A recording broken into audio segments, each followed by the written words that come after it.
Member for North Island.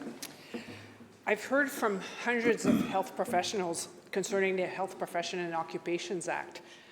They're telling me they're planning to take early retirement or leave BC rather than deal with NDP-appointed health colleges and government-appointed disciplinary panels.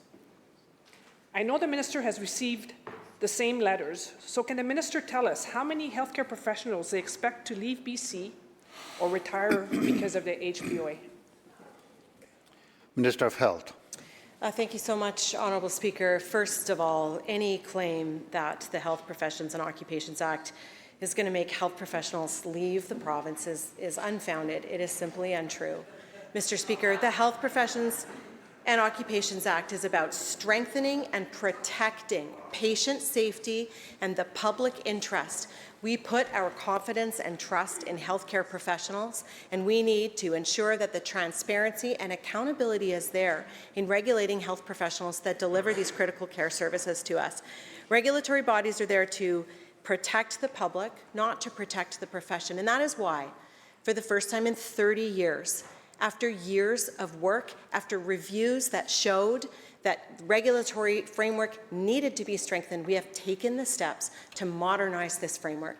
Mr. Speaker, today is the first day that this new framework comes into force. The new health regulatory colleges are stood up. Their board members are appointed through a merit-based process. They are ready to take the work forward to ensure that that transparency and accountability is there for the trust in their health professions. Member supplemental. What you're saying is very insulting to the front lines, to the chair. What the minister is saying is very insulting to the front lines. The doctors of BC have been pushing against the HPOA for years. It was drafted with little or no consultations with the front lines. What the doctors of BC is saying is that the HPOA politicizes healthcare. It doesn't increase safety of patients when you politicize healthcare. When this HPOA increases censorship, and what does that do? It decreases safety of patients. All positions on college boards are now appointed by the Minister of Health. And every 4 years, the Minister of Health changes. And how is her knowledge, what's her base of knowledge to be able to do those appointments? Okay, all positions in the disciplinary tribunals are appointed by government. There is no external appeal processes. This is the definition of political interference. So the question to the health minister, why does a minister refuse, and make sure that the answer does not insult the front lines here. So why does the minister refuse to let health professionals elect their own representative to be part of the college board?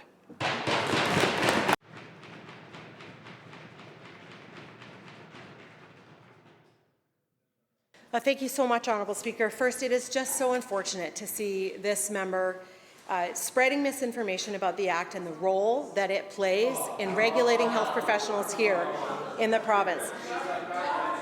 Mr.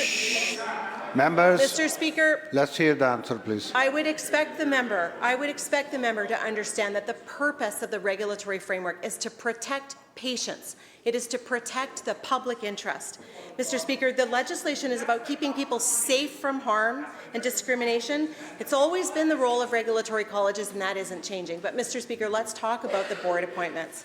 Mr. Speaker, we saw in the Caton report, in a review of health college regulation and the way that this was undertaken through an elected process, Mr. Speaker, that invited the opportunity for board members to put the interests of the profession before the interests of the public. But we know that we must make sure the public interest comes first. The member knows, but she hasn't talked about the fact that the independent superintendent's office is using a merit-based process with policies that are published on its website and open and transparent for anyone to see how that works.